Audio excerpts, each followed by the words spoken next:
अस्सलामुअलैकुम वरहमतुल्लाहि वबरकातुहू। Welcome back to my YouTube channel.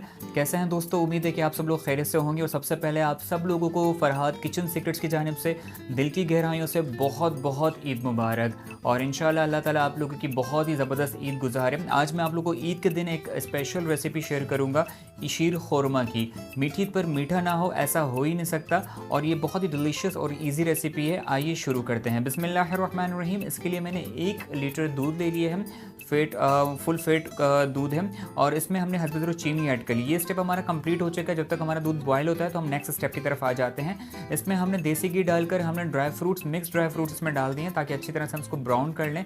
इसमें हमने बादाम, काजू, पिस्ता, अखरोट हमने पीसेस में काट कर इसको ब्राउन कर लेंगे। और इस स्टेज पर हमने 2 अदद इलायची जो है वो भी डाल देंगे ताकि इसकी अच्छी तरह से खुशबू भी आ जाए।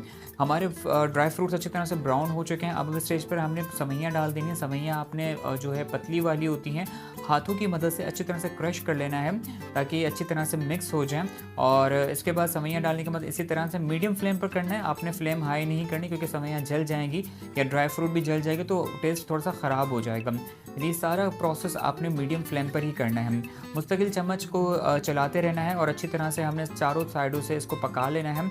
और ये बस जैसे ही ब्राउन हो जाए ताकि इसका कच्चापना ख़त्म हो जाए और साथ इसकी जो सूंधी सी खुशबू आती है ना सवैयों में से वो आ जाए तो समझे कि आपकी ये सवैयाँ बिल्कुल परफेक्टली पक चुकी हैं, मतलब कि ब्राउन हो चुकी हैं।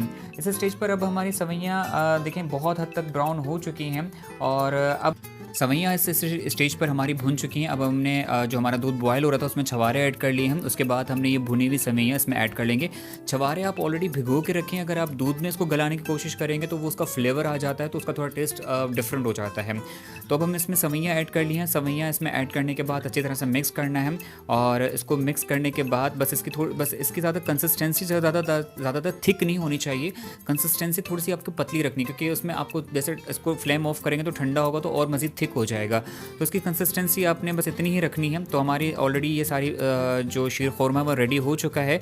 और बस स्टेज पर अपनी इस फ्लेम को ऑफ कर लें ठंडा होने के लिए। और इसमें हमने लास्ट में किशमिश डाल दी। किशमिश हमने लास्ट में डालना है क्योंकि वो सब बहुत जल्दी गल जाती है, फूल जाती है, तो बिल्कुल लास्ट में ही डाल देंगे। और बस हमारा रेडी हो चुका है शीर खोरमा और मेहमानों के लिए। और इंशाल्लाह आपको ये रेसिपी अच्छी लगे तो लाइक, शेयर, सब्सक्राइब ज़रूर कीजिएगा और अपना फीडबैक ज़रूर दीजिएगा। आपका फीडबैक का बहुत ज़्यादा इंतजार रहता है। उम्मीद है कि आपको ये रेसिपी अच्छी। नेक्स्ट रेसिपी में दोबारा मुलाकात होती है। जब तक दीजिए इजाज़त, अपना बहुत सारा ख्याल रखिएगा। फ़ी मानिल्लाह एंड अल्लाह निगहबान।